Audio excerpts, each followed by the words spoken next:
me like all the time, and I kept coming. But I had like wonderful opportunities during the winter break, December, January. In 16 years in exile, the first time for me to go back to Burma, and for the first time for me to be reunion with my family members and my colleagues. And it was a very exciting and moving experience for me. And many people asked me after I came back. This is the first public talk I gave after I came back to Burma. And people asked me, did the trip make you change? Your opinion, your view? Well, emotionally, it's changing a lot, But it's changing a lot. I mean, like I'm less and less cynical these days because after going back to Burma, I could reconnect with my people, my friends, my colleagues. So, I mean, when you're away, when you're alone, you feel so cynical. Cynicism is probably the most challenging enemy for me throughout exile life. Especially in an academic environment, you can be easily cynical because you can afford to be that way. So, but politically speaking, I don't think my experience back home changed me that much. I learned a lot because I met more Burmese government, my former generals, my ex-enemies. I met many of them. And I spoke to them hours and hours. So I learned a lot how they think, how they make policy. I mean, it's hard to understand we call it black box. How do these guys make a policy? But it's always nice to listen to them when they try to justify themselves, why they did this, why they did that. So anyway, my talk today is the opportunities and challenges that Burma has been facing since the reform in 2011. I mentioned this in last year's talk. We need to understand the nature of change. I mean, as a former activist, I hate to admit that the reality, this has nothing to do, I mean, for the proximate cost or immediate cost, it's nothing to do with the opposition.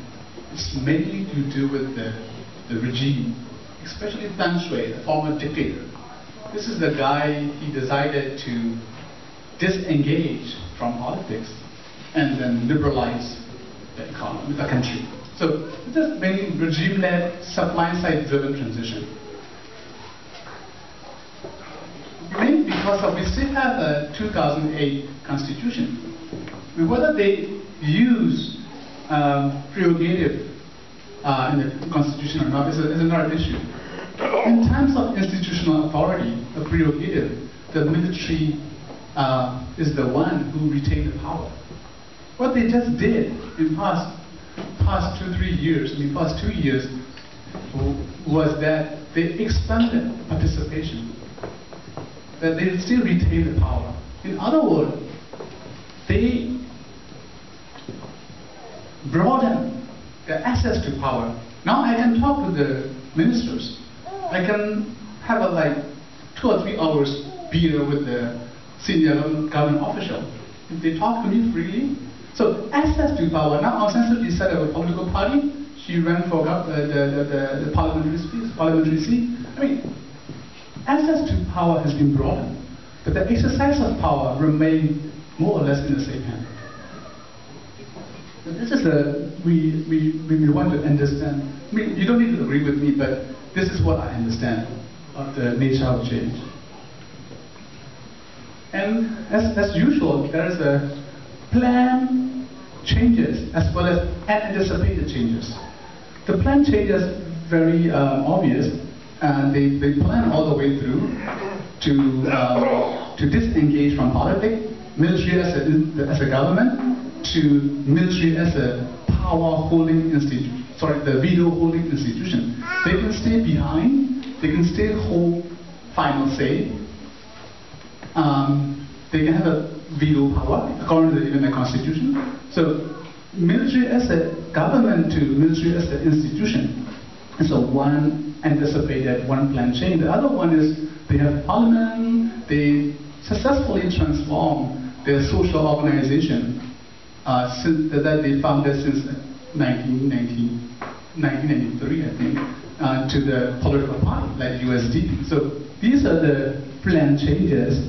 There are anticipated changes, release of political prisoners. I mean, this is interesting, right? So that's what I call it, release of political prisoner, the removal of censorship or internet, control, quite significant. So let's go straight to the main points, opportunities. The overarching opportunity is, there is more or less consensus among the observer and scholars. Military can liberalize, but they can rarely democratize the country. So the opportunities here is whether there is a possibility to go from liberalization, right now it's going on Burma, it's like opening liberalization, to democratization, meaning people can freely to choose those who govern them. Right? So the right to choose your own government, that's and other rights and liberties. So that's a possibility. One indication for that possibility is Aung San Suu Kyi's decision to return to the mainstream politics. She was, for past 20 plus years, sidelined. Even though no matter how we treat her as a symbolic moral authority, but she was basically irrelevant in the mainstream politics. So her decision to go back to the mainstream politics and contest for the election and take a seat in the parliament is pretty significant. It breaks the deadlock that country was locked in for 20 plus years. That's what the indication of the opportunities that we can probably shift from liberalization to democratization. The second one is ethnic ceasefire and peace. There are 11, strong ethnic rebel group in Burma, and only one, Kachin, KIO, is still waging war with the Burman-led regimes in Burma. So more or less, the rest of the group reached ceasefire agreement with the Burmese government. Especially last month in February, there was an unprecedented meeting took place in Thailand. The Burmese military, since independent, they refused to talk to the ethnic or any alliance group who opposed them. Ethnic alliance or ethnic plus Burman alliance, they said, no, we don't want to talk to you as a group. If you want to talk to us, come and talk individually. That's what they did all the time. But it was the first time in the history, last month, they agreed to talk to the ethnic alliance group. We have different interpretation, but that's quite significant. That's unprecedented. Even Kachin was in the meeting. And meanwhile, they met KIO separately in the early February. So there's so many things to talk about and to examine motivation and the reason, so on and so forth, but still pretty significant unprecedented opportunities in the ethnic civil war area. The other one is international acceptance. I think it's also very important. The removal of the economic sanction was very significant. Without endorsement of Aung San Suu Kyi, it would not be happening. And then also, it's important because the international acceptance, especially Western government acceptance of President Obama's visit to Burma, that signifying Burma can now reduce its over-reliance on China. So the geopolitical dynamic is likely to change. Maybe Burma not necessarily will antagonize or be hostile to China because they're giant neighbor, but it's a good in a way Burma can diversify its foreign relation, right? From relying solely on China to more partner.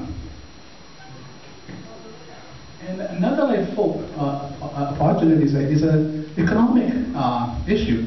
As many of you could recall, Burmese military, successive government, they always refuse Burma as a poverty.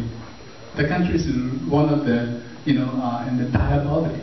They always, no, we are okay, we have a good GDP rate, they always lie to the people, they lie to themselves, they lie to people. But since 2011, the new government, at least, they admitted, yeah, our poverty line is crazy. We have to improve it. Then they set up the Poverty Alleviation Commission and so on and so forth. So it's an interesting indication because they show the political will as a first step.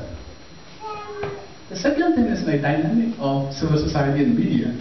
So many of you belong to this category. I think you can go to Burma, you will see many of your friends and who walk, used to be like underground, but now they come to the surface, above ground, and they walk very actively. And I mean, I can, stop admiring them, how these brave and courageous, and people, dedicated people.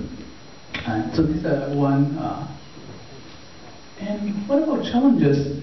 An overarching question. I mean, the issue is that many people, like when I was in Burma, many people ask me, are we going to kind of return back to the old regime, junta, the military dictatorship, the reversal, the possibility